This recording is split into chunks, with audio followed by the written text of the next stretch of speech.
Hello YouTube fame episode start होने से पहले वीडियो को लाइक कर दे। जैसे ही इस वीडियो पे 100 लाइक्स हो जाएंगे वैसे ही दूसरा एपिसोड अपलोड हो जाएगी। अब आगे एपिसोड 1 सम्राट गाड़ी रोको। सिटी हॉस्पिटल शाम का वक्त। अस्पताल के कॉरिडोर में एक बूढ़ा आदमी आंखें नम लिए बैठा हुआ था। उस बूढ़े की आंखों में दर्द साफ दिखाई दे रहा था। करीब 2 घंटे से वह अस्पताल के कॉरिडोर में ऑपरेशन थिएटर के बाहर बैठा था। तभी ऑपरेशन थिएटर का गेट खुला, उसमें से एक 6 फुट का हट्टा-कट्ठा लड़का बाहर आया। उसके चेहरे पर मास्क था। वह लड़का उस बूढ़े आदमी के पास आकर खड़ा हो गया। फिर वो हल्की सी मुस्कुराहट के साथ बोला, चिंता मत कीजिए बाबा, आपके पोते का ऑपरेशन सक्सेसफुल हो गया है। उस बूढ़े आदमी की आंखों में जो आंसू रुके हुए थे, वह बह गए। उसने हाथ जोड़कर कहा, मैं जानता था, अगर मेरे पोते का ऑपरेशन आप करेंगे तो वह जरूर बच जाएगा। फिर भी इस दिल को घबराहट तो हो ही रही थी। सम्राट ने एक मीठी सी मुस्कान पास करके कहा, हाथ मत जोड़िए बाबा, आप मेरे दादाजी की उम्र के हैं। उस बूढ़े आदमी ने सम्राट के सिर पर हाथ रखकर कहा, जीते रहो बेटा, तुम्हें वह सब कुछ मिले जो तुम चाहते हो। ईश्वर तुम्हें लंबी उम्र दे। सम्राट ने एक मुस्कान उस बूढ़े आदमी को पास की और फिर सम्राट अपने केबिन में आ गया। सम्राट ने केबिन में आकर सबसे पहले वॉशरूम गया।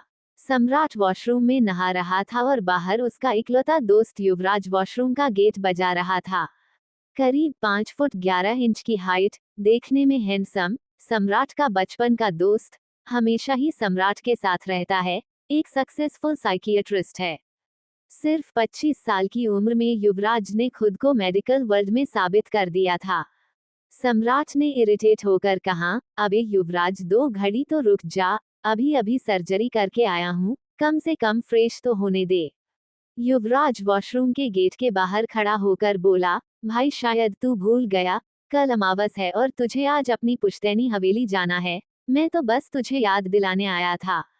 तू 25 साल का हो गया है ना, इसलिए दादू ने आज 25 बार कॉल किया है।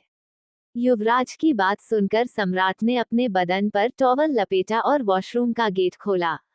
सम्राट इस वक्त बहुत हैंडसम लग रहा था। 6 फुट की हाइट, जिम में बनाई हुई बॉडी, हल्का सांवला रंग, छोटी छोटी आंखें, चेहरे पर हल्की हल्की दाढ़ी, होठों पर एक शरारती मुस्कान जो किसी को भी घायल करने के लिए काफी है। युवराज ने एक नजर सम्राट को देखकर कहा, यार साले तू क्या खाता है, तुझे देखकर तो लड़कों की भी नीयत खराब हो जाए। सम्राट ने अपनी छोटी आंखों को और छोटी करके कहा, तेरी नीयत तो खराब नहीं हो रही। इस पर युवराज ने हंसते हुए कहा, अरे मैं अपनी नीयत की बात नहीं कर रहा। हॉस्पिटल में डॉक्टर, नर्स, इंटर्न्स जो भी है, हर कोई सिर्फ सम्राट सम्राट ही करता रहता है। ऐसा क्या है तुझमें, जो हॉस्पिटल की सारी लड़कियां तेरे पीछे पागल है। सम्राट ने हंसते हुए कहा, अबे भूल गया, हॉस्पिटल का रणबीर कपूर हूं मैं। इस पर युवराज ने हंसते हुए कहा, अरे तेरे सामने तो रणबीर कपूर भी फेल है, देख जरा खुद को कितना हैंडसम है तू। सम्राट ने युवराज को देखकर कहा, हैंडसम तो तू भी बहुत है, पता नहीं तुझसे कोई लड़की पटती क्यों नहीं।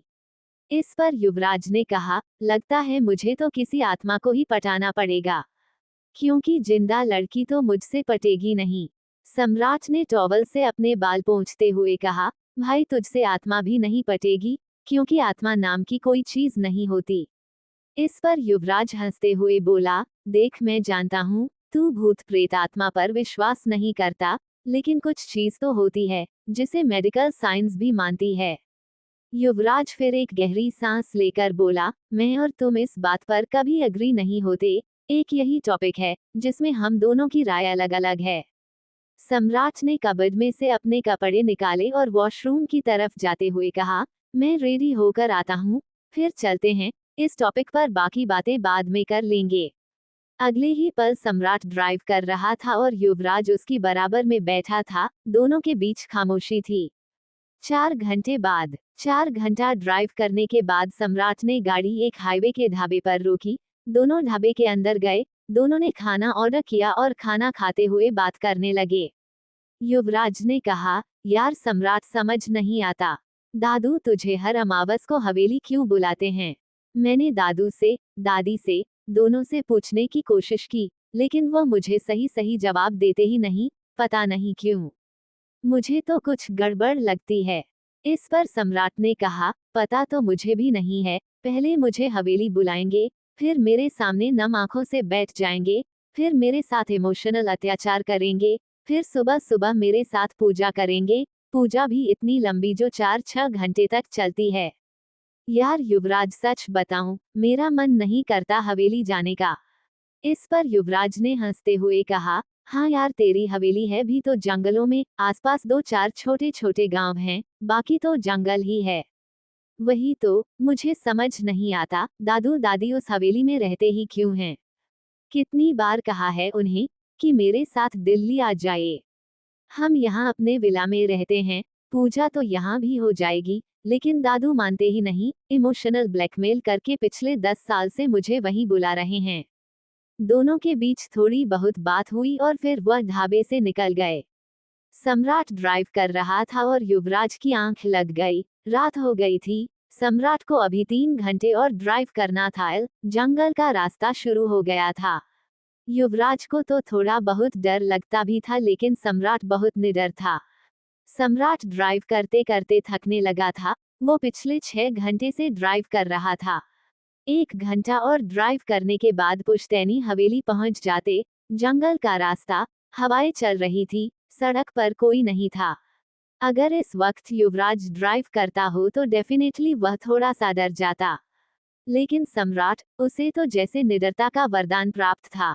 ना तो वह किसी भूत प्रेत से डरता था और ना ही इन चीजों को मानता था। उसे लगता था आत्माओं जैसी कोई चीज नहीं होती। सम्राट को नींद भी आ रही थी। वह जैसे तैसे खुद को जगाए रखने की कोशिश कर रहा था। सम्राट ने टाइम देखा तो रात के 11:30 बज रहे थे। आधा घंटा ड्राइव करने के बाद वह पुश्तैनी हवेली पहुंच जाता। सम्राट ने थकावट की वजह से गाड़ी की स्पीड बढ़ा दी। सम्राट ने करीब 10 मिनट तक स्पीड से गाड़ी चलाई। तभी उसके कानों में एक ठंडी आवाज गूंजी, गाड़ी रोको सम्राट। सम्राट ने आवाज को इग्नोर किया। सम्राट का पूरा ध्यान ड्राइविंग पर ही था। उसे नींद भी आ रही थी। तभी उसके कानों में फिर से एक ठंडी आवाज आई, गाड़ी रोको सम्राट। इस बार सम्राट ने इरिटेट होकर कहा, युवराज चुपचाप बैठ जा, मुझे भी नींद आ रही है। खुद तो तू सो गया, जैसी चल रही है चलने दे, 15 मिनट में घर पहुंच जाएंगे। सम्राट ने फिर से वह आवाज इग्नोर कर दी। अगले ही पल सम्राट के कानों में वह आवाज फिर आई, गाड़ी रोको सम्राट, उसे तुम्हारी जरूरत है। सम्राट को गुस्सा आ गया और उसने झटके से अपना पांव ब्रेक पर रखा। कुछ ही सेकंड में गाड़ी झटके से रुक गई। सम्राट ने सीट बेल्ट खोलकर युवराज की तरफ देखकर उसे एक पंच मारते हुए कहा, क्या प्रॉब्लम है तेरी? क्यों रुकवाई गाड़ी? युवराज जो कि नींद में था, उसने अपनी आंखों को मलते हुए हैरानी से सम्राट को देखकर कहा, भाई तू अंधा बहरा दोनों है क्या? तुझे दिखता नहीं मैं सो रहा था। और मारा क्यों? आराम से भी उठा सकता था। सम्राट ने गुस्से में कहा, युवराज मेरा दिमाग मत खराब कर, मुझे भी नींद आ रही है। खुद तो 3 घंटे से सो रहा है और अब मैं जल्द से जल्द हवेली पहुंचाना चाहता हूँ, तो तूने गाड़ी रुकवा दी। इस पर युवराज को भी गुस्सा आ गया। युवराज भी चिल्लाते हुए बोला, अबे मैं क्यों गाड़ी रुकवाऊंगा? मैं तो आराम से सो रहा था। सम्राट ने दांत पीसते हुए कहा, तो तुझे क्या लगता है कोई भूत प्रेत मेरे कानों में आकर गाड़ी रोकने के लिए बोल रहा था? युवराज का ध्यान अब गाड़ी के बाहर गया। वह दोनों एक सुनसान रास्ते पर जंगल के बीचों बीच थे। युवराज ने आसपास नजर घुमाकर डरते हुए कहा, जहां तूने गाड़ी रोकी है ना भाई, वहां से तो यही लगता है कि किसी भूत प्रेत ने ही गाड़ी रुकवाई है। सम्राट ने अपने माथे पर हाथ मारकर कहा, मैं थक गया। 10 मिनट का रास्ता है, तू ड्राइव कर। इस पर युवराज ने हाथ जोड़कर कहा, प्लीज भाई माफ कर दे, 10 मिनट की तो बात है, तू कर ले ना ड्राइव। देख तू मेरा अच्छा वाला दोस्त है ना, प्लीज। तू तो जानता ही है, ऐसे रास्ते पर मुझे ड्राइव करते हुए थोड़ा सा डर लगता है। अबे तू सच में साइकियाट्रिस्ट है? सम्राट ने हैरानी से पूछा। इस पर युवराज ने बड़ी मासूमियत से हाँ में गर्दन हिला दी। दोनों के बीच जमकर बहस हो रही थी और तभी उनकी गाड़ी के सामने से एक लड़की गुजरी। उस लड़की ने लाइट पिंक कलर का चूड़ीदार सूट पहना हुआ था। उसका दुपट्टा जमीन से रगड़ता हुआ जा रहा था। वह लड़की ऐसे गुजर रही थी जैसे उसे किसी चीज का होश नहीं। वो अपनी आंखें सामने किए हुए चलती जा रही थी, चलती जा रही थी। युवराज और सम्राट की नजर उस लड़की पर पड़ी तो युवराज के मुंह से निकला, अबे यहाँ तो आत्मा है, गाड़ी स्टार्ट कर निकलते हैं यहाँ से। सम्राट ने युवराज की तरफ देखकर चिढ़ते हुए कहा, तू पागल है, आत्मा इतनी सुंदर होती हैं। मैं देखकर आता हूँ कौन है ये लड़की, हो सकता है रास्ता भटक गई हो, इस जंगल में इस लड़की को ऐसे छोड़कर तो नहीं जा सकते ना। सम्राट बाहर उतरने लगा तो युवराज ने उसका हाथ पकड़कर कहा, समझने की कोशिश कर, इस लड़की से हमें क्या मतलब। तू चल यहाँ से, वैसे भी मुझे यहाँ नेगेटिव वाइब्स आ रही हैं, भाई प्लीज चल यहाँ से। सम्राट ने युवराज का हाथ झटकते हुए कहा, एक डॉक्टर होने के नाते लोगों को बचाना मेरा कर्म है। सिचुएशन जो भी हो, मैं अपने कर्म से नहीं पलटूंगा।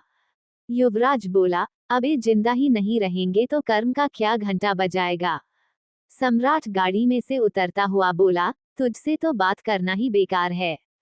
सम्राट गाड़ी से उतरकर उस लड़की के पीछे चला गया। युवराज ने आसपास नजर घुमाई तो उसे थोड़ी घबराहट हुई। वह भी जल्दी से गाड़ी से उतरा और डरता हुआ सम्राट के पीछे पीछे चल दिया।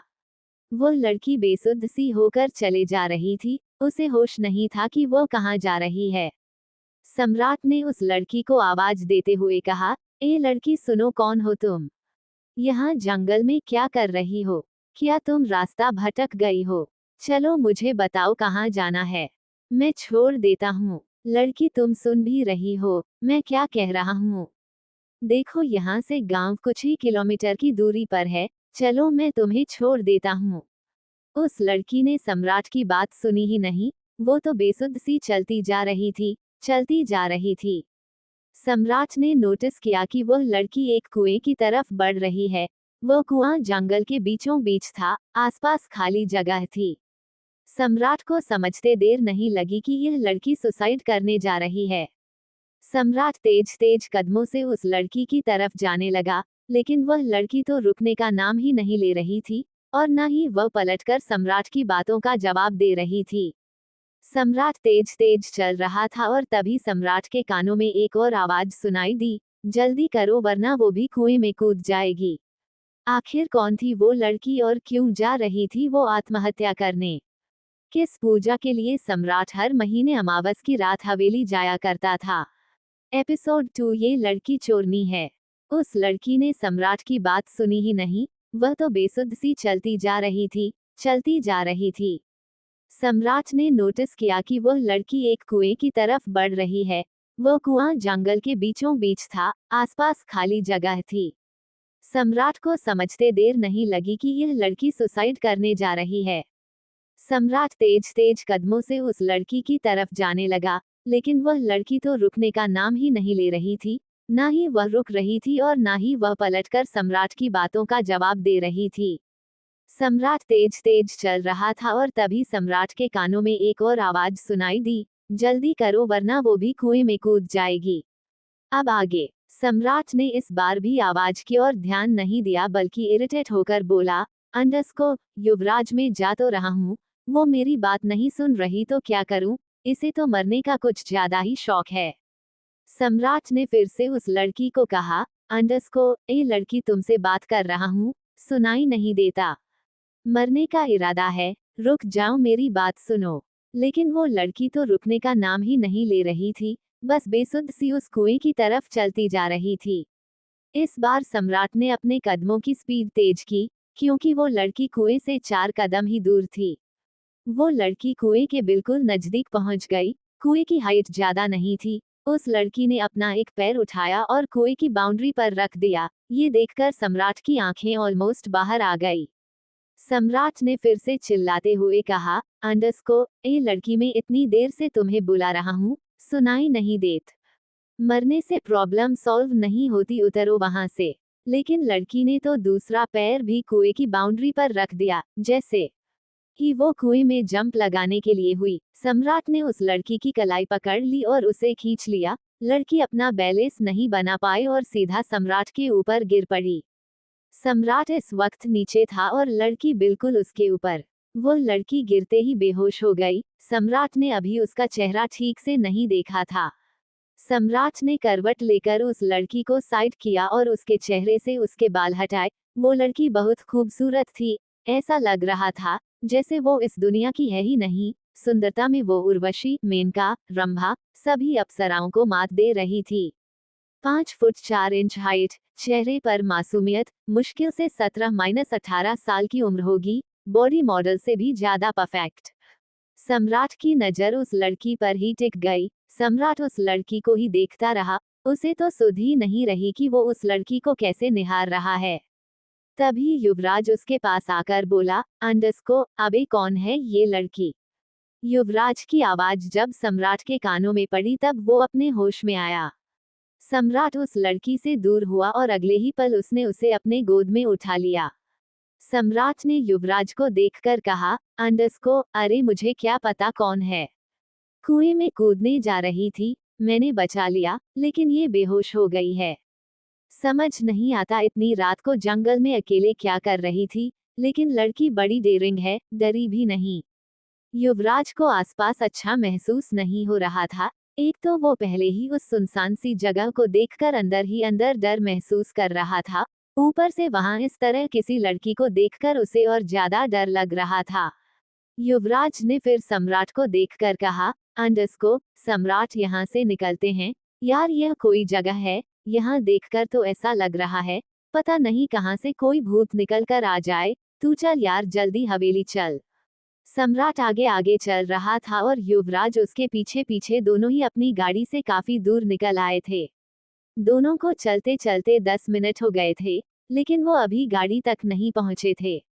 युवराज थकने लगा था और हौंफते हुए बोला, अंडस्को, यार जब आए थे तब गाड़ी इतनी दूर तो नहीं थी, अब कहाँ चली गई? मैं तो गाड़ी की हेडलाइट भी जलाकर आया था, लेकिन अब तो पता ही नहीं चल रहा गाड़ी है कहाँ। इस पर सम्राट ने हल्के गुस्से में कहा, अंडस्को, तू थक गया। हद हो गई यार, तू अकेला चल रहा है तब भी थक गया। मुझे देख, मैं इस 45 किलो को गोद में उठाकर चल रहा हूँ, मैं कितना थक गया होगा। दोनों ही पक्के रास्ते पर आ गए थे, लेकिन गाड़ी का नामो निशान भी नहीं था। युवराज ने हैरान होते हुए कहा, अंडस्को, यार एक यही रास्ता तो है जहाँ हवेली जाते हैं। इसी रोड पर हमने गाड़ी रोकी थी, लेकिन यहाँ तो दूर दूर तक हमारी गाड़ी का नामो निशान भी नहीं है। ऐसा तो नहीं कि किसी आत्मा ने हमारी गाड़ी गायब कर दी हो। अब सम्राट का दिमाग खराब हो गया। उसने उस लड़की की तरफ देखकर कहा, अंडस्को, हो ना हो ये लड़की चोरनी है। इसका पूरा ग्रुप यही काम करता है। ये मुसाफिरों को भटकती है और इसके बाकी के साथी उनका सामान चुरा ले जाते हैं। अब लड़की होश में आएगी तभी बताएगी हमारी गाड़ी कहाँ है। युवराज ने कहा, अंडस्को, तू पागल है। अगर हम टाइम से नहीं पहुंचते तो ये कुएं में कूद जाती और तू कह रहा है कि यह लड़की चोरनी है। मुझे नहीं लगता कि गाड़ी के गायब होने में इसका कोई हाथ है। मुझे तो वैसे भी ये जगह अच्छी नहीं लग रही, ऊपर से गाड़ी भी नहीं है। मेरा तो दिमाग खराब हो रहा है। मैं तो आज के बाद तेरे साथ आऊंगा ही नहीं। तू तो किसी दिन मुझे किसी आत्मा से मरवा देगा। दोनों रोड पर खड़े थे और दोनों को टेंशन हो रही थी। कब से उन्होंने मोबाइल की टॉर्च से ही काम चलाया था, लेकिन अब तो युवराज के मोबाइल की बैटरी भी डाउन होने लगी थी और सम्राट का मोबाइल तो गाड़ी में था। अगर युवराज के मोबाइल की बैटरी बिल्कुल डाउन हो जाती तो वहां घनघोर अंधेरा छा जाता। सम्राट ने कुछ सोचकर कहा, अंडस्को, यार गाड़ी गई तो गई, छोड़, सुबह दादा से कहकर ढूंढवा लेंगे। यहाँ से हवेली ज्यादा दूर नहीं है, हम पैदल ही चलते हैं। इस पर युवराज ने कहा, अंडस्को, तुझे पता भी है किस साइड हवेली है? अब ये बात तो सम्राट को भी नहीं पता थी। आखिर दोनों रास्ते एक जैसे ही थे। अगर उन्होंने गलत रास्ते को चुन लिया तो पूरी रात वो चलते ही रहते। युवराज और हल्के गुस्से में बोला, तुझे पहले ही कहा था अंडस्को, गाड़ी से बाहर मत निकल, लेकिन तू तो खुद को बहुत बड़ा 30 मार खां समझता है ना। अब गाड़ी भी गई, ऊपर से ये लड़की गले पड़ गई, वह अलग। क्या पता कौन लड़की है, कोई आत्मा तो नहीं है। ये भी नहीं पता, तुझे पता भी है जंगलों में आत्माएं भटकती हैं, चुड़ैल रात को घूमती है, और तूने बिना सोचे समझे इस लड़की को गोद में उठा लिया। सम्राट ने कहा, अंडस्को, इन बातों का वक्त नहीं है। अब ये सोच किस तरफ चलना है ताकि हम जल्द से जल्द हवेली पहुंच जाएं। यार 45 किलो ही सही, लेकिन इतनी देर तक इसे गोद में लेकर नहीं खड़ा रह सकता। इस पर युवराज ने हल्का सा हंसकर कहा, अंडरस्को 45 किलो तो ऐसे कह रहा है जैसे तू कोई भी सामान उठाकर उसका सही वेट बता देता है।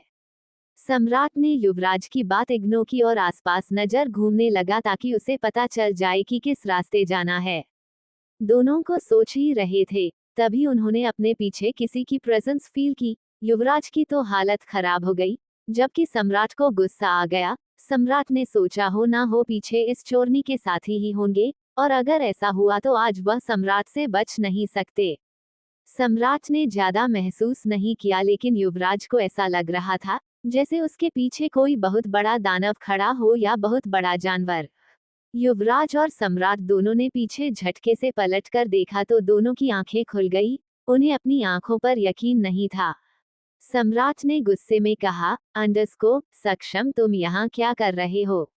वो भी इतनी रात को, और तुम हवेली से बाहर आए कैसे? तुमने दादाजी से पूछा? सक्षम को वहां देखकर सम्राट को गुस्सा आ गया, लेकिन युवराज, उसके दिमाग में तो हजार सवाल आ गए। भला एक 5 साल का बच्चा हवेली से इतनी दूर रात को अकेले कैसे आ सकता है? क्या उसे डर नहीं लगा? सक्षम सम्राट का कजिन ब्रदर था, सम्राट के चाचू का इकलौता बेटा। सम्राट के चाचा और चाची की बहुत पहले डेथ हो चुकी थी। दोनों की मृत्यु एक रात में ही हुई थी, लेकिन कैसे हुई किसी को नहीं पता। ये कह सकते हैं उन दोनों की मौत का एक राज था जो सिर्फ दादाजी जानते थे, और दादाजी ने वो कभी गांव वालों के सामने जाहिर नहीं किया था। सक्षम को दादा दादी ने ही पाला था। सक्षम बिना किसी भाव के युवराज और सम्राट दोनों को देख रहा था, और फिर उसने सम्राट की बातों का जवाब देते हुए कहा, सम्राट मैं सक्षम हूँ, सक्षम हर काम के लिए सक्षम है। सम्राट ने गुस्से में कहा, अंडरस्को सक्षम तुम दिन बाद दिन बदतमीज होते जा रहे हो। छोटे हो लेकिन बात ऐसी करते हो जैसे कितने ही बड़े हो। तुम यहाँ कैसे आए? चलो हवेली। युवराज को इस वक्त सक्षम को देखकर डर लग रहा था। युवराज की समझ से परे था कि एक 5 साल का लड़का हवेली से इतनी दूर कैसे आ सकता है। युवराज तो बहुत ज्यादा हैरान था, फिर भी उसने सक्षम की तरफ देखकर एक सवाल किया, सक्षम क्या तुम्हें डर नहीं लगता? तुम इतनी दूर कैसे आए? सक्षम ने बिना भाव के धीरे से कहा, अंडरस्को सक्षम को किसी से डर नहीं लगता, डर भी सक्षम से डरता है। ये सुनकर युवराज को सर्द रात में पसीना आ गया। सच में युवराज को इस वक्त सक्षम से डर लग रहा था। सक्षम के चेहरे पर डर का कोई भाव नहीं था। ऐसा लग रहा था जैसे सक्षम को किसी बात पर गुस्सा आ रहा है, लेकिन वो अपना गुस्सा दबा रहा था। सक्षम ने फिर उस लड़की को देखकर कहा, अंडरस्को जो सम्राट की गोद में थी, ये लड़की कौन है?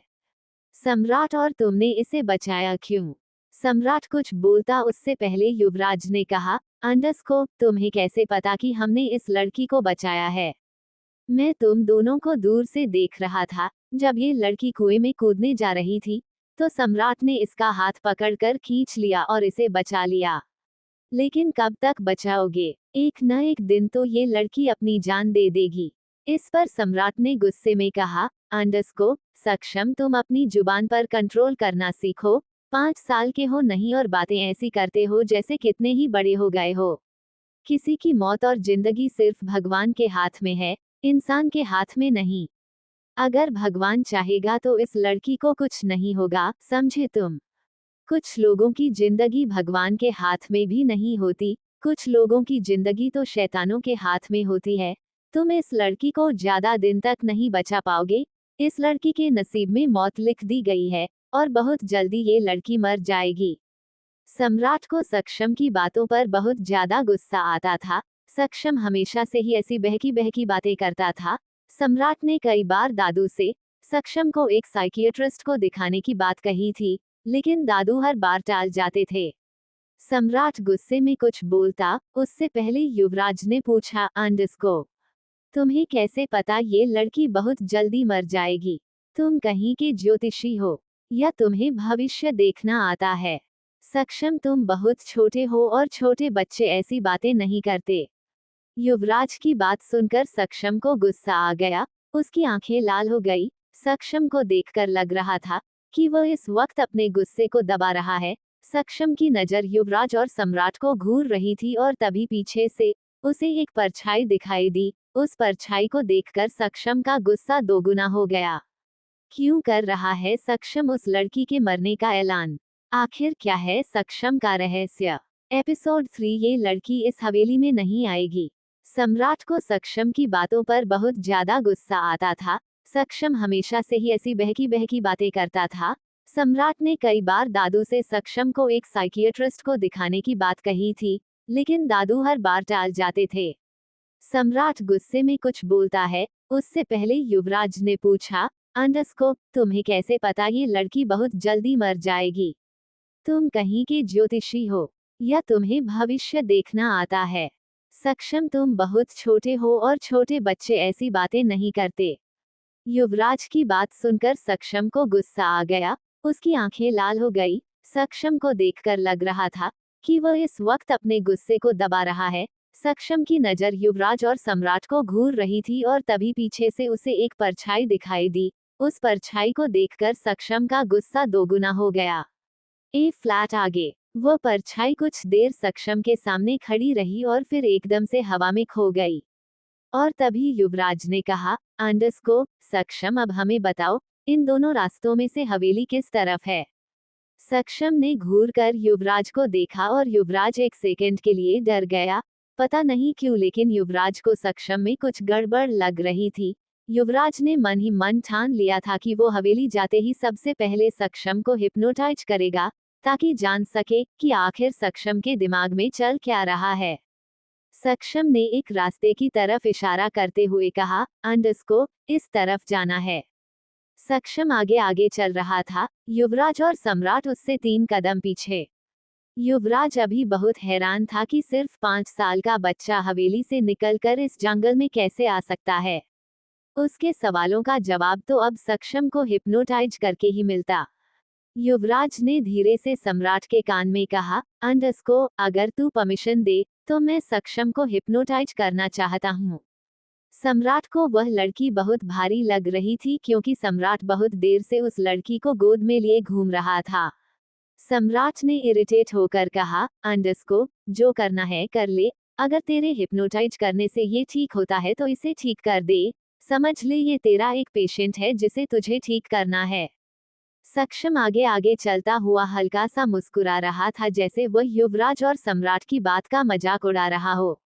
सम्राट की तो उस लड़की को गोद में लिए कमर टूट चुकी थी, फिर भी उसने एक सेकंड के लिए भी उसे लड़की को युवराज की गोद में नहीं दिया, जबकि युवराज ने कई बार उसे अपने गोद में लेने के लिए कहा। करीब 1 किलोमीटर चलने के बाद हवेली आ गई। हवेली के बड़े से गेट के पास ही दादा दादी खड़े थे। दादाजी ने जब उन चारों को आते हुए देखा तो उनके चेहरे पर कुछ अजीब से भाव थे। उन भावों को कोई पढ़ नहीं सकता था।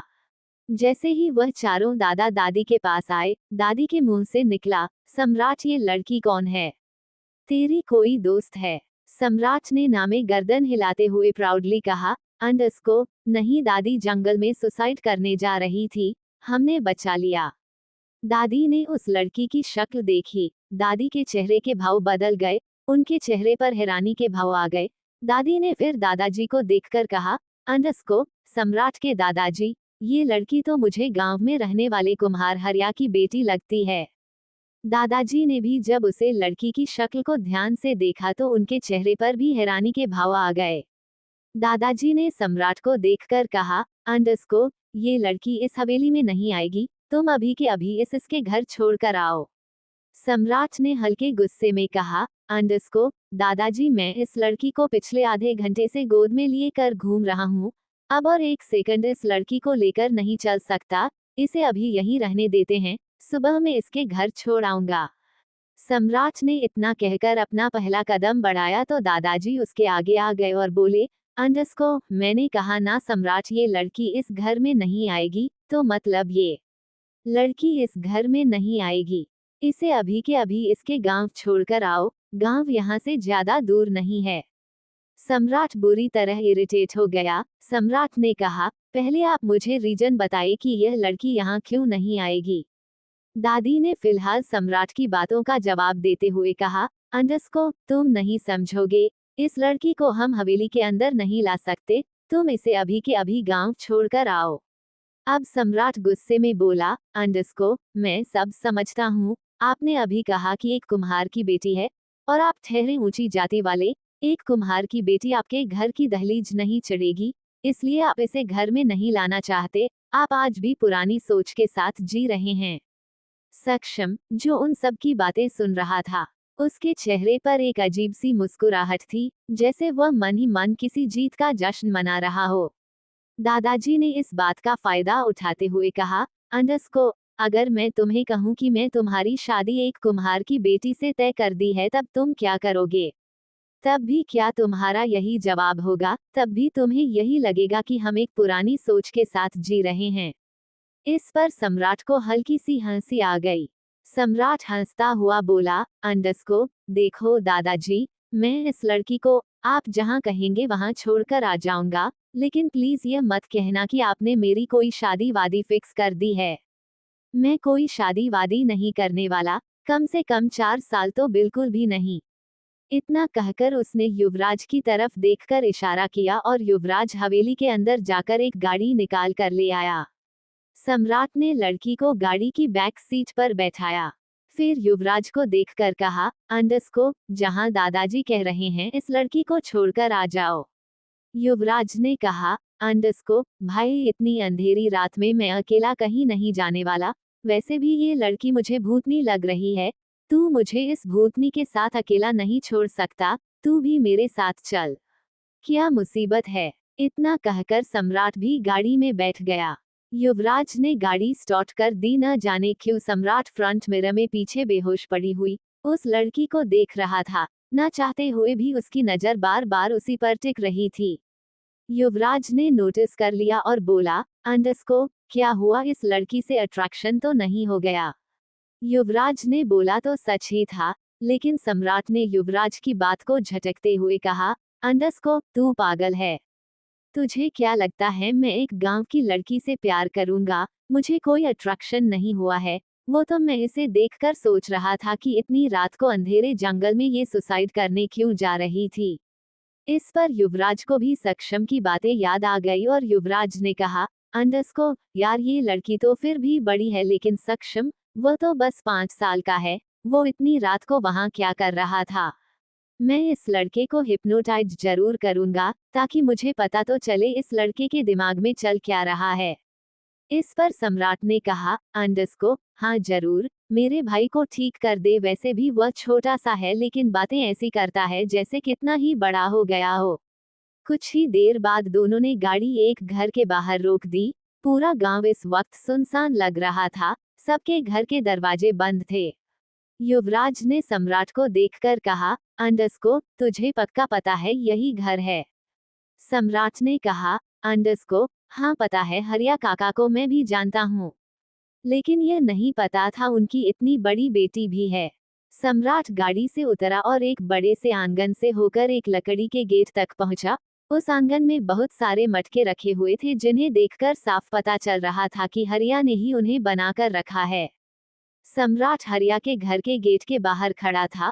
उस पर एक लोहे की चैन लटकी हुई थी। सम्राट ने वह चैन बजाकर कहा, अंडस्को, हरिया काका। 2-4 आवाज लगाने के बाद फाइनली एक आदमी ने गेट खोला। उस आदमी की उम्र करीब 50 साल होगी। उसने सफेद रंग का कुर्ता पजामा पहना हुआ था। हरिया ने जब सम्राट को देखा तो उसके चेहरे पर एक मुस्कान आ गई। उसने सम्राट को देखकर कहा, अंडस्को, छोटे मालिक, आप यहाँ इस वक्त? कुछ काम था तो मुझे बुला लिया होता, मैं हवेली आ जाता। आप यहाँ क्यों खड़े हैं? चलिए अंदर चलिए। सम्राट ने बहुत इज्जत के साथ कहा, अंडस्को, हरिया काका, मुझे आज दिल्ली से यहाँ आने में लेट हो गया और मुझे रास्ते में आपकी बेटी मिल गई। मैं आपकी बेटी को छोड़ने आया हूँ। सोचा था सुबह छोड़ दूंगा, लेकिन दादाजी ने सख्ती से कहा कि मैं अभी छोड़ कर आऊं। आपकी बेटी गाड़ी में बैठी है। सम्राट की बात सुनकर हरिया के चेहरे का रंग उड़ गया। उसने जल्दी से अपनी पत्नी को आवाज देते हुए कहा, हेमलता। अरे ओ हेमलता। तभी एक 45-46 साल की औरत अपनी साड़ी का पल्लू ठीक करती हुई बाहर की तरफ आई। उसने जब सम्राट को देखा तो उसके चेहरे पर भी एक मीठी सी मुस्कान आ गई। वो कुछ बोलती उससे पहले ही हरिया ने कहा, बिटिया कहाँ है हमारी? हेमलता बोली, वो तो अपने कमरे में ही सो रही थी।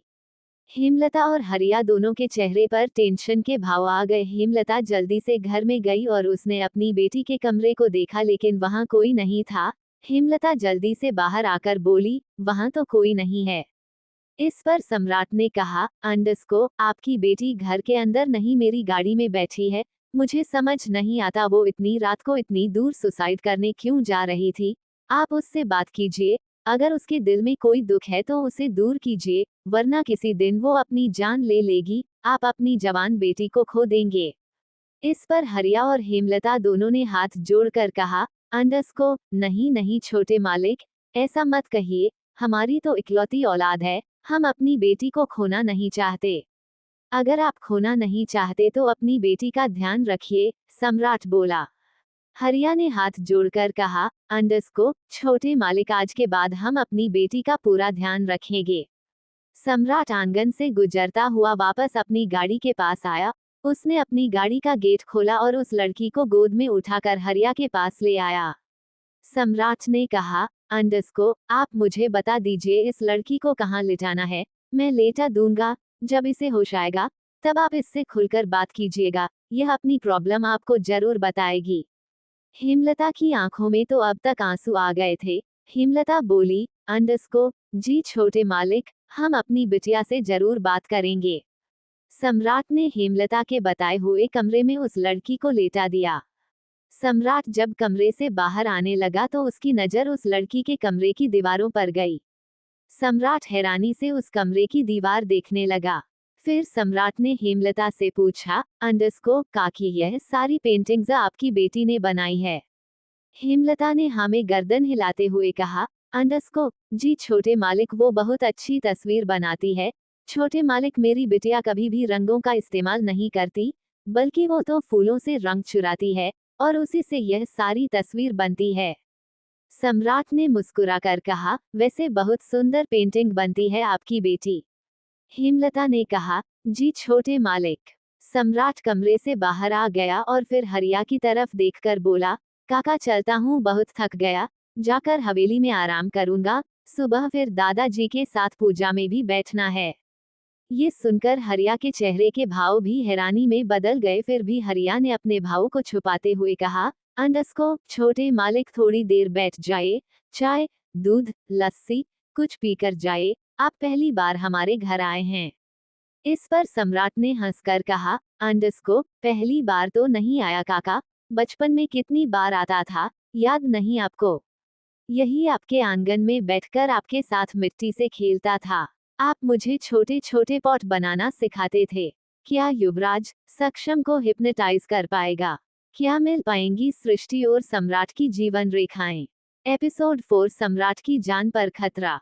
सम्राट कमरे से बाहर आ गया और फिर हरिया की तरफ देखकर बोला, काका चलता हूँ, बहुत थक गया, जाकर हवेली में आराम करूंगा। सुबह फिर दादाजी के साथ पूजा में भी बैठना है। ये सुनकर हरिया के चेहरे के भाव भी हैरानी में बदल गए। फिर भी हरिया ने अपने भाव को छुपाते हुए कहा, अंडस्को, छोटे मालिक थोड़ी देर बैठ जाए, चाय, दूध, लस्सी कुछ पीकर जाए। आप पहली बार हमारे घर आए हैं। इस पर सम्राट ने हंसकर कहा, अंडस्को, पहली बार तो नहीं आया काका, बचपन में कितनी बार आता था, याद नहीं आपको? यही आपके आंगन में बैठकर आपके साथ मिट्टी से खेलता था। आप मुझे छोटे छोटे पॉट बनाना सिखाते थे। ए फ्लैट आगे। हरिया बोला, अंडस्को, छोटे मालिक, वो तो बहुत सालों पहले की बात है। हाँ काका, बहुत साल हो गए, लेकिन मुझे अभी याद है। खैर छोड़िए, अब मैं चलता हूँ, दादा दादी इंतजार कर रहे होंगे। सम्राट ने हरिया से इजाजत ली और वहां से चला गया। हवेली में सक्षम बहुत गुस्से में दादाजी को देख रहा था, जबकि दादाजी बेबस भरी नजरों से सक्षम को देख रहे थे। दादी की आंखों में भी सक्षम को देखकर आंसू थे। दादाजी बोले, अंडस्को, सक्षम, तुम इतनी रात को बाहर क्यों गए? तुम्हें मना किया है ना कि तुम जंगल की तरफ नहीं जाओगे, फिर भी तुम मेरी बातों को नकारते हुए जंगल की तरफ चले गए। सक्षम गुस्से में बोला, अंडस्को, मैं शिकार करने गया था रणधीर सिंह राणा। तुम मुझे शिकार करने से रोक नहीं सकते। मेरा जब मन करेगा मैं जंगल जाऊंगा। बेहतर होगा कि तुम मुझ पर नहीं बल्कि सम्राट पर ध्यान दो, वैसे भी कल तुम सम्राट को बचाने की एक और कोशिश करोगे। इस पर दादी नम आंखों से बोली, अंडरस्को सक्षम, हम तुम्हें भी बचाना चाहते हैं। हम तुम्हें भी उतना ही प्यार करते हैं जितना सम्राट को करते हैं। आखिर तुम समझते क्यों नहीं? ये सब छोड़ क्यों नहीं देते? सम्राट तुम्हारे बारे में 10 सवाल करता है, हमारे पास कोई जवाब नहीं होता। इस पर दादाजी ने कहा, अंडरस्को रत्नावती, इसे समझाने का कोई फायदा नहीं है। हम इसे नहीं समझा पाएंगे, आखिर समझाएं भी किसे? अपने पोते सक्षम को या इसके शैतानी दिमाग को? सक्षम ने इस बार हल्का सा हंसकर कहा, अंडरस्को तुम दोनों मुझे समझा नहीं सकते। तुम जितना मेरे बारे में नहीं जानते मैं उससे ज्यादा खतरनाक हूँ, इसलिए बेहतर होगा कि मुझसे दूर ही रहो। इतना कहकर सक्षम वहां से चला गया। सक्षम के जाते ही रत्नावती सोफे पर बैठकर रोने लगी। दादाजी भी बेबस से होकर सोफे पर बैठ गए। फिर उन्होंने रत्नावती का हाथ पकड़कर कहा, अंडरस्को रत्नावती, रोने से क्या होगा? हमारे नसीब में यही लिखा है, एक पोते को बचाने जाते हैं तो दूसरा पोता मौत की दहलीज पर खड़ा होता है। पता नहीं मैं इन सब से कैसे बाहर आऊंगा, पर जब तक जिंदा हूँ अपने दोनों बच्चों को बचाने की कोशिश जरूर करूंगा। दादी की आंखों में जो आंसू थे वो रुक नहीं रहे थे। फिर वह बोली, अंडरस्को सम्राट के दादाजी, जितनी जल्दी हो सके सम्राट की शादी कर दीजिए। यह शादी ही सम्राट को बचा सकती है। इस पर दादाजी ने कहा, अंडरस्को कल पूजा के बाद में सम्राट से उसकी शादी की बात जरूर करूंगा। दादा दादी आपस में बात ही कर रहे थे कि तभी युवराज और सम्राट हवेली में आए। सम्राट दादा दादी के पास बैठकर बोला, अंडरस्को छोड़ आए उस लड़की को हरिया काका के घर, लेकिन मुझे तो पता ही नहीं था कि हरिया काका की इतनी बड़ी बेटी भी है। दादाजी ने सम्राट को देखकर कहा, अंडरस्को जाओ जाकर आराम कर लो, सुबह पूजा भी करनी है। पूजा का नाम सुनते ही सम्राट का मुंह बन गया। पूजा कई घंटे की होती थी, जिसमें सम्राट को ना चाहते हुए भी बैठना पड़ता था। सम्राट सोफे से खड़ा हुआ और दादा दादी की तरफ मुंह बनाकर चला गया, जबकि युवराज वहीं बैठा रहा। युवराज ने फिर दादाजी से पूछा, अंडरस्को दादाजी, आप मुझे भी अपना पोता मानते हैं ना? दादाजी बोले, अंडरस्को युवराज, तुम्हारे भरोसे ही मैंने सम्राट को छोड़ रखा है, वरना मैं तो हवेली के बाहर सम्राट को कदम भी ना रखने दूं। इस पर युवराज ने कहा, अंडरस्को दादाजी, फिर मुझे सक्षम के बारे में सब कुछ बताइए। मैं जानता हूँ आप सक्षम को लेकर कुछ छुपा रहे हैं, कुछ ऐसा जो किसी को नहीं पता। आपने आज तक ये भी नहीं बताया सक्षम के माता पिता की मौत कैसे हुई थी। भला 5 साल का बच्चा इतनी रात को जंगल में कैसे जा सकता है? इस पर दादाजी ने युवराज के सिर पर हाथ रखा और सोफे से उठकर बोले, अंडरस्को युवराज, तुम इन सब से दूर रहो तो तुम्हारे लिए अच्छा है। मैं नहीं चाहता मेरी हवेली में जो खतरा मंडरा रहा है वो खतरा तुम्हारे ऊपर भी मंडराने लगे। कैसा खतरा दादाजी? आप मुझसे बात तो कीजिए, मुझे बताइए तो। मैं सम्राट नहीं हूँ जो आत्मा भूत प्रेत पर विश्वास नहीं करता। मैं साइकियाट्रिस्ट हूँ। आए दिन ऐसे ही मरीजों से मिलता हूँ जो अपनी जिंदगी जी तो रहे हैं, लेकिन उनकी जिंदगी कंट्रोल कोई और ही कर रहा है। क्या सक्षम के साथ भी ऐसा है? क्या सक्षम की जिंदगी कोई कंट्रोल कर रहा है? मुझसे खुलकर बात कीजिए दादाजी, हो सकता है मैं आपकी मदद ही कर दूं। दादाजी अब अपने कमरे में जाते हुए बोले, अंडरस्को मेरी मदद कोई नहीं कर सकता युवराज, कोई भी नहीं। बस जब तक जिंदा हूँ अपने दोनों बच्चों को सही सलामत देखना चाहता हूँ। युवराज ने फिर दादी जी की तरफ देखा। दादी की आंखों में अभी आंसू थे। दादी भी बोली, अंडरस्को युवराज जाकर सो जाओ, तुम्हारे दादाजी सच कहते हैं, हमारी मदद कोई नहीं कर सकता, हमें अपनी जंग खुद ही लड़नी होगी। युवराज को लगा कि अगर वह दादा दादी से सक्षम के बारे में पूछेगा तो शायद वो उसे बता दें, लेकिन दादा दादी सक्षम के बारे में किसी को कुछ नहीं बताते थे। सक्षम कौन था, क्या था, कैसा था? सक्षम ऐसे रिएक्ट क्यों करता था? सक्षम के अंदर बच्चों वाली हरकतें क्यों नहीं थी? सक्षम के माता पिता की मौत कैसे हुई? किसी को कुछ नहीं पता था। दादाजी ने वह राज ही रखा था, लेकिन अब युवराज ने इस राज को खोलने की ठान ली थी। आखिर ये युवराज के लिए एक चैलेंज था और युवराज उसे हर कीमत पर जीतना चाहता था।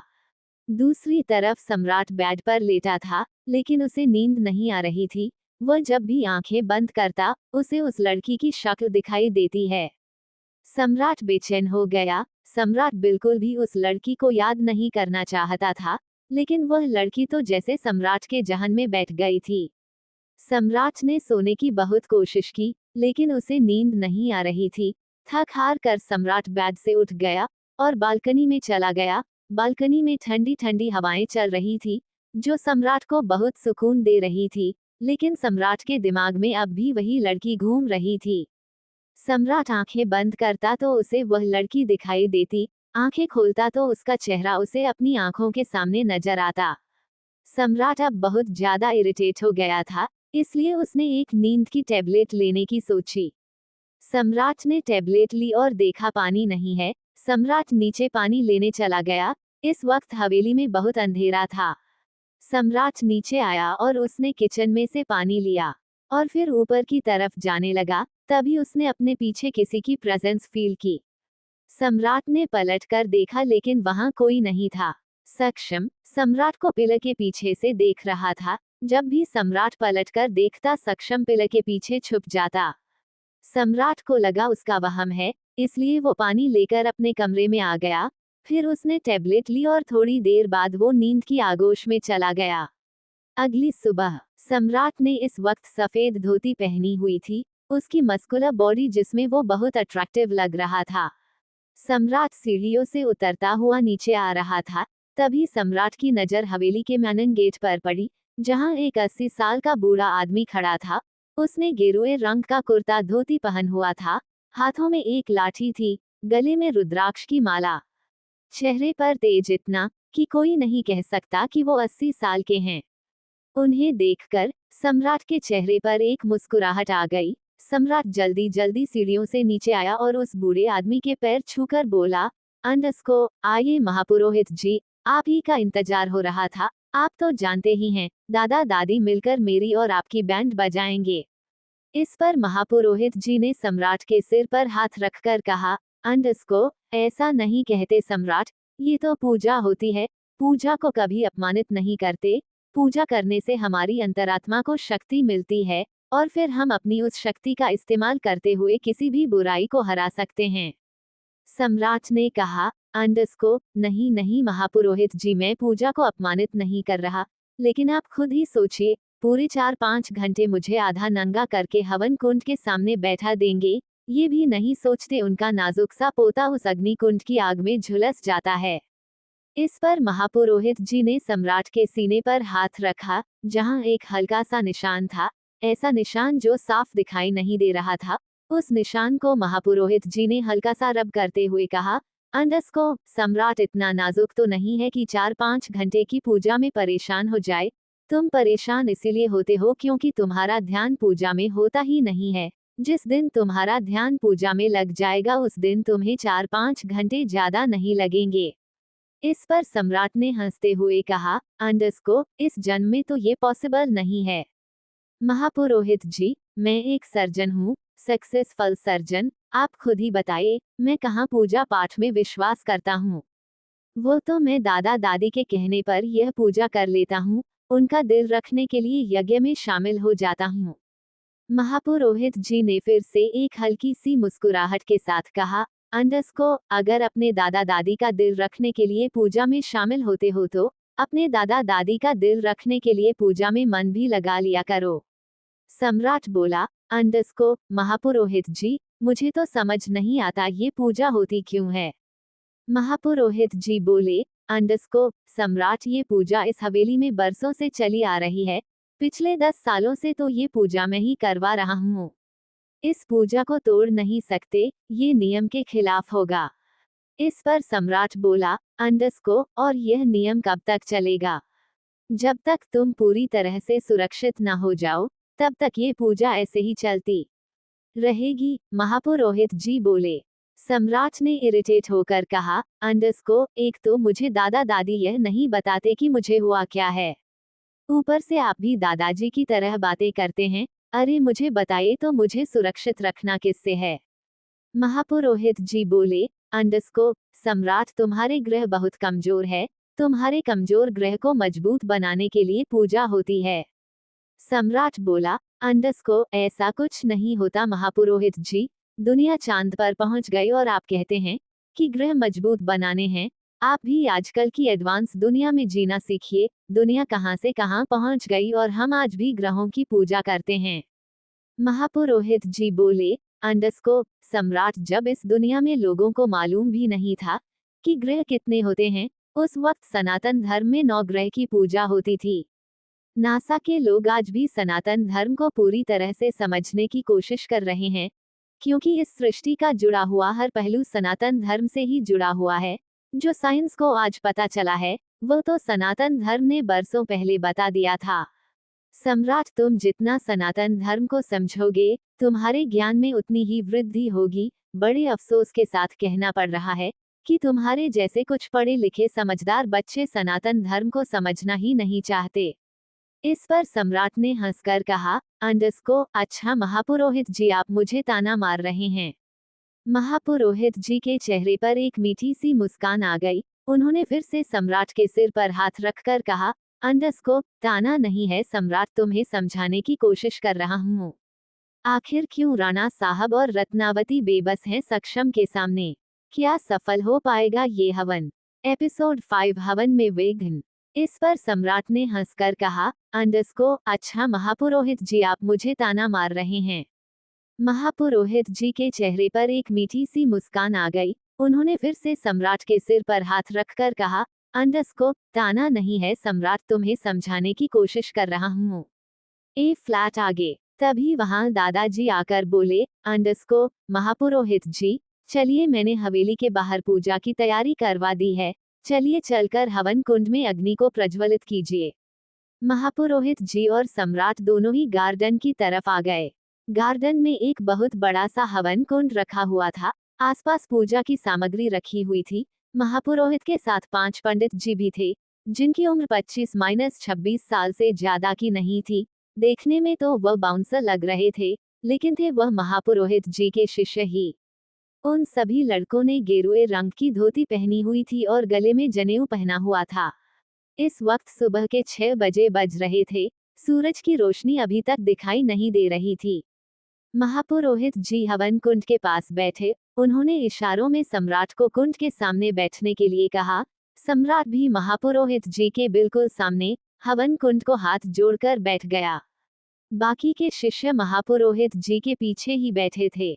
महापुरोहित जी ने एक बार आसमान की तरफ देखा, जहां उन्हें सूरज की एक किरण दिखाई दी, और उन्होंने हवन कुंड की लकड़ियों को धीरे धीरे सजाया और फिर उसमें घी डाला। फिर उन्होंने आंख बंद करके मंत्रों का उच्चारण किया। जैसे जैसे मंत्रों का उच्चारण हो रहा था, वैसे वैसे उस यज्ञ कुंड में अपने आप ही अग्नि प्रज्वलित हो गई। ये देखकर सम्राट को ज्यादा हैरानी नहीं हुई, क्योंकि सम्राट ने यह नजारा कई बार देखा था। महापुरोहित जी आंख बंद करके मंत्रों का उच्चारण करते और हवन कुंड में अग्नि अपने आप ही प्रज्वलित हो जाती। जैसे ही महापुरोहित जी ने पहले मंत्र का उच्चारण किया, पता नहीं कहां से एक बड़ी सी काली भयानक बिल्ली हवन कुंड की तरफ दौड़ती हुई नजर आई, जिसे देखकर महापुरोहित जी की आंखें फटी रह गई। वह बिल्ली बहुत तेजी से दौड़ती हुई उस हवन कुंड की तरफ आ रही थी। बिल्ली लगातार महापुरोहित जी की आंखों में देख रही थी और महापुरोहित जी भी उस बिल्ली की खूनी लाल आंखों में देख रहे थे, लेकिन महापुरोहित जी ने मंत्रों का उच्चारण नहीं रोका। वह बिल्ली हवन कुंड के बिल्कुल करीब आ गई और अचानक हवा में जोर से उछली। उसका मकसद हवन कुंड में कूदकर उसे बर्बाद करना था, लेकिन इससे पहले कि वो ऐसा कर पाती, एक शिष्य ने उसे हवा में ही पकड़ लिया और फिर उसे हवेली के गार्डन से बाहर ले गया। महापुरोहित जी का शिष्य भी लगातार मंत्रों का उच्चारण कर रहा था। वह बिल्ली अपने पंजों से शिष्य को लगातार मार रही थी, लेकिन शिष्य ने एक बार भी मंत्रों का उच्चारण नहीं रोका और लगातार मंत्रों का उच्चारण करता हुआ उस बिल्ली को पास के जंगल में छोड़ आया। वह शिष्य वापस आया। वह अब भी मंत्रों का उच्चारण कर रहा था। वह सीधा हवेली के अंदर गया और मंत्रों का उच्चारण करते हुए नहा धोकर शुद्ध होकर वापस हवन में शामिल हो गया। इस बीच एक बार भी शिष्य ने मंत्रों का उच्चारण नहीं रोका था। अगर वह मंत्रों का उच्चारण रोक देता तो ये हवन यही खंडित हो जाता। कुछ देर हवन चला, तभी अचानक से बारिश की कुछ बूंदें उस हवन कुंड पर गिरी। रणधीर सिंह राणा जी ने आसमान की तरफ देखा तो आसमान बिल्कुल साफ था। धीरे धीरे धूप निकल रही थी। तो फिर ये बारिश कैसे? उन्होंने फौरन अपने नौकरों को इशारा किया। अगले ही पल कुछ नौकर 10-12 बांस लेकर हवन कुंड के चारों ओर खड़े हो गए। उन बांसों के ऊपर एक मोटा कपड़ा शीट के साथ बंधा हुआ था, जो काफी ऊंचाई पर था, जिस वजह से बारिश की एक भी बूंद हवन कुंड पर नहीं गिरी। नीचे हवन चल रहा था और हवेली की सबसे ऊपरी छत पर सक्षम खड़ा हुआ यह नजारा देख रहा था। सक्षम की आंखें लाल थी। सक्षम बहुत गुस्से में नीचे देख रहा था, जैसे वह अपना सारा गुस्सा उस हवन कुंड पर निकाल रहा हो। ये पैतरा भी फेल होते देख सक्षम ने आंख बंद करके गुस्से में मन ही मन कुछ पड़ा, और फिर अचानक से एक कुत्ता अपने मुंह में मांस का बड़ा सा टुकड़ा लेकर हवन कुंड की तरफ आने लगा। लेकिन वह हवन कुंड तक पहुंचता उससे पहले ही रणधीर सिंह राणा खुद उठे और एक डंडे से उस कुत्ते को भगा दिया। पहली बार हवन में इतने विघ्न पड़ते देख राणा साहब और रत्नावती दोनों ही काफी हैरान परेशान थे, लेकिन महापुरोहित सब समझ गए थे। महापुरोहित जी ने अपने सीधे हाथ से लकड़ी का एक चमचा उठाया और उसमें घी लिया और हवन कुंड में डाल दिया। हवन कुंड की अग्नि और ज्यादा ऊपर हो गई। फिर उन्होंने दादा दादी की तरफ देखकर बैठने का इशारा किया। दादा दादी भी हाथ जोड़कर सम्राट के बिल्कुल पीछे बैठ गए। युवराज अब भी वहीं खड़ा था। महापुरोहित जी ने युवराज को भी बैठने का इशारा किया। युवराज भी उन्हीं के साथ बैठ गया। युवराज के दिमाग में एक बात खटक रही थी। घर का प्रत्येक नौकर हाथ जोड़कर हवन कुंड के पास खड़ा था। घर के सारे लोग हवन कुंड में किसी न किसी प्रकार से शामिल थे, लेकिन सक्षम वहां नहीं था। युवराज का दिमाग अब और ज्यादा खराब रहने लगा। उसने मन ही मन कहा, अंडस्को, क्या दादा दादी ने सक्षम को हवन कुंड में बैठने के लिए नहीं कहा? या सक्षम हवन कुंड में बैठता ही नहीं है? क्या सक्षम का इस पूजा से कोई लेना देना नहीं? क्या सक्षम को पूजा पसंद नहीं? ये सक्षम तो और ज्यादा उलझता जा रहा है। मुझे इस सक्षम की गुत्थी को सुलझाना ही होगा। धीरे धीरे पूजा आगे बढ़ने लगी। जैसे जैसे महापुरोहित जी मंत्रों का उच्चारण करते, वैसे वैसे उनके 5 शिष्य भी उन मंत्रों में शामिल होते। मंत्रों का उच्चारण बहुत ही तेज आवाज में हो रहा था। महापुरोहित जी बीच बीच में इशारों में सम्राट को आहुति डालने के लिए कहते हैं, और सम्राट आहुति डालता। प्रत्येक आहुति में अग्नि बहुत ज्यादा ऊपर जाती। महापुरोहित जी की नजर सम्राट के सीने पर बने उस चिन्ह पर थी, जो हल्का सा बना हुआ था। धीरे धीरे वक्त निकलने लगा। सुबह के 9 बजे बज गए। मंत्रों का उच्चारण अभी हो रहा था। हवन कुंड में आहुति अभी डाली जा रही थी। सम्राट के शरीर से पसीना बह रहा था। सम्राट का चेहरा लाल हो गया था। आंखें भी लाल हो गई थी। सम्राट को देखकर लग रहा था जैसे सच में उसके लिए ये कितना मेहनत का काम है। सम्राट इस पूजा में बिल्कुल नहीं बैठना चाहता था, लेकिन दादा दादी के कहने पर वो इस पूजा में हर महीने बैठता था। लेकिन सम्राट का ध्यान उस पूजा में बिल्कुल नहीं होता था, और यही बात महापुरोहित को खटकती थी। 6 आवाजें मंत्रों के उच्चारण कर रही थी। एक महापुरोहित जी की और 5 उनके शिष्यों की आवाज इतनी तेज थी कि वो पास के गांव तक भी जा रही थी। पास के गांव में सबको पता चल जाता था कि आज हवेली में पूजा है। मंत्रों के उच्चारण की आवाज हरिया के घर भी जा रही थी। जैसे जैसे मंत्रों के उच्चारण हो रहे थे, हरिया और उसकी पत्नी हेमलता की आंखों में आंसू थे। हेमलता नम आंखों से बोली, अंडस्को, ये सब कब खत्म होगा? क्या यह ऐसे ही चलता रहेगा? क्या हमारी बेटी इन सब से कभी आजाद नहीं हो पाएगी? क्या छोटे मालिक को हमेशा ही ऐसी पूजा करनी होगी? परेशान तो हरिया भी बहुत था। हरिया बोला, अंडस्को, हेमलता, मेरे हाथ में कुछ भी नहीं, सब कुछ राणा साहब के हाथ में है। तुम भी जानती हो, मैं भी जानता हूँ। रणधीर सिंह राणा मर जाएंगे, लेकिन अपने सम्राट को कुछ नहीं होने देंगे। दोनों को देखकर लग रहा था कि वह दोनों इस वक्त किसी दर्द से गुजर रहे हैं, एक ऐसा दर्द जिसका शायद कभी अंत ही ना हो। हरिया ने पूछा, अंडस्को, क्या हमारी बिटिया उठ गई? हेमलता ने नामे गर्दन हिलाते हुए कहा, अंडस्को, नहीं, वो तो अभी सो रही है। हरिया बोला, अंडस्को, सोने दो, वैसे भी उसे आज रात हमें जगा कर रखना है। वो आज रात नहीं सोएगी। हवेली में पूजा निरंतर हो रही थी। एक सेकंड के लिए भी पूजा रुकी नहीं। मंत्रों के उच्चारण उतनी ही गति से हो रहे थे जितनी गति से पूजा की शुरुआत में हुए थे। कोई किसी से बात नहीं कर रहा था, सबका ध्यान बस पूजा में था। अगर किसी का ध्यान पूजा में नहीं था वह था सम्राट। और बिल्कुल 11 बजे पूजा संपन्न हो गई। महापुरोहित जी ने शंख फूंक दिया। उस शंख की आवाज गांव तक गई। पूरी हवेली में उस शंख की आवाज गूंज रही थी। महापुरोहित जी ने सबको उठने के लिए कहा। अंडस्को सब उठ गए। सबने हवन कुंड के सामने हाथ जोड़े। सम्राट पसीने से तरतर हो गया था, क्योंकि हवन कुंड में सबसे नजदीक सम्राट और महापुरोहित जी ही बैठे थे, जबकि महापुरोहित जी के चेहरे पर पसीने की बूंद भी नहीं थी। थोड़ी देर बाद सब हवेली के अंदर आ गए। सम्राट तो डाइनिंग टेबल पर बैठकर खाना ठूस ठूस कर खा रहा था। उसने पूजा के चलते सुबह से कुछ नहीं खाया था। दादी ने उसे खाना परोसा तो वो उस खाने पर टूट पड़ा। महापुरोहित जी और वह 5 शिष्य भी भोजन ग्रहण कर रहे थे, लेकिन वो सब फर्श पर कपड़ा बिछाकर भोजन ग्रहण कर रहे थे। भोजन ग्रहण करने के बाद महापुरोहित जी और दादाजी दोनों सोफे पर बैठे थे। महापुरोहित जी सम्राट की कुंडली देख रहे थे। सम्राट अभी डाइनिंग टेबल पर बैठकर खाना खा रहा था। तभी युवराज ने कहा, अंडस्को अब कितना खाएगा, खाता ही रहेगा। हवेली में सबने खाना खा लिया, लेकिन तू है कि अब भी खाना ही खा रहा है। उठ जा, थोड़ी तो शर्म कर ले। फाइनली सम्राट ने एक लास्ट बाइट खाकर कहा, अंडस्को बस हो गया, अब मैं सोने जा रहा हूँ। वैसे भी कल रात ठीक से सोया नहीं, वो लड़की बार बार मेरे सपनों में आ रही थी। सम्राट ने यह बात ऐसे ही बोल दी, जबकि युवराज के कान खड़े हो गए। युवराज ने कंफर्म करते हुए कहा, अंडस्को क्या बोला तूने, कौन लड़की तेरे सपनों में आ रही थी? सम्राट के चेहरे पर एक हल्की सी मुस्कान थी। फिर उसने युवराज की बातों को झटकते हुए कहा, अंडस्को अरे मजाक कर रहा हूँ, तू तो सीरियस हो गया। सम्राट फिर अपनी जगह से खड़ा हुआ और अपने कमरे की तरफ जाता हुआ बोला, अंडस्को दादी मैं सोने जा रहा हूँ। कल ठीक से सोया नहीं था और अब आपकी पूजा ने मुझे थका दिया। महापुरोहित जी और दादाजी दोनों ही सम्राट को जाते हुए देख रहे थे। दोनों के चेहरे पर टेंशन थी। आज रात जो होने वाला था उसको लेकर दोनों ही बहुत परेशान थे।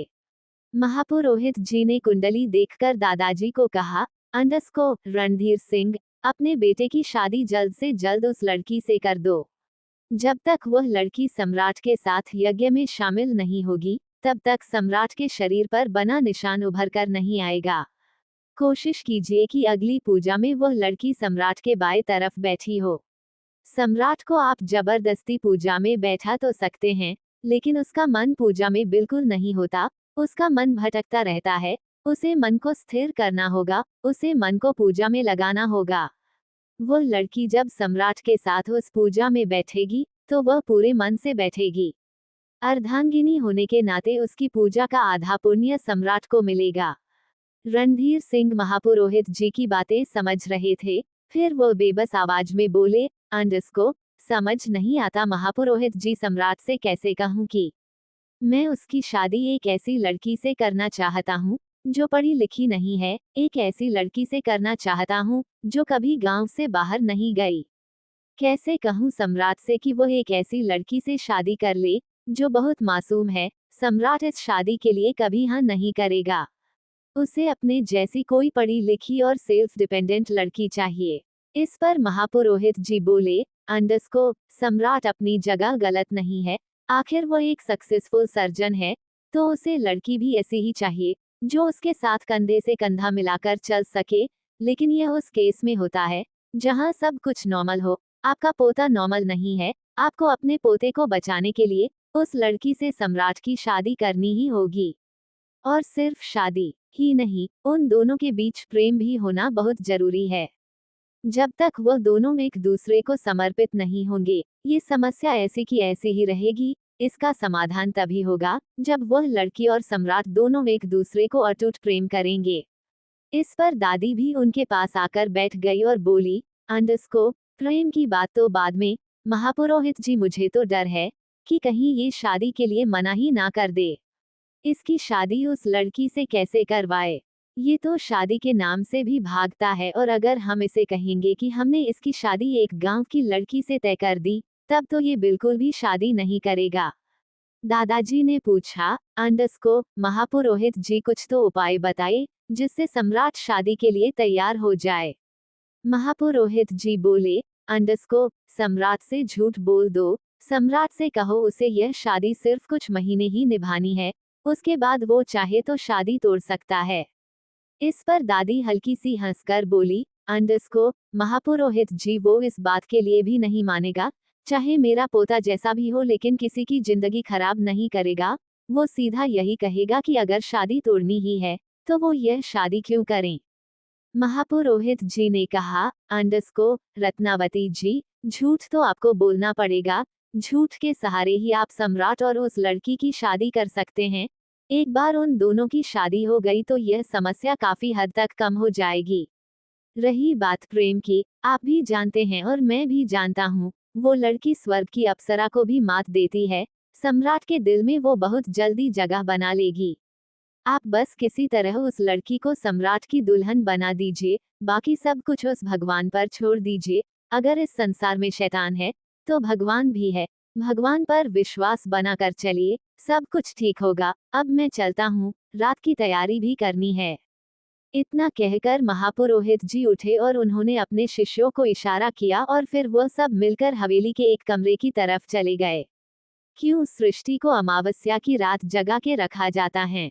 अमावस की रात क्या होने वाला है सम्राट के साथ, जानने के लिए पढ़ते रहिए श्रापित इश्क।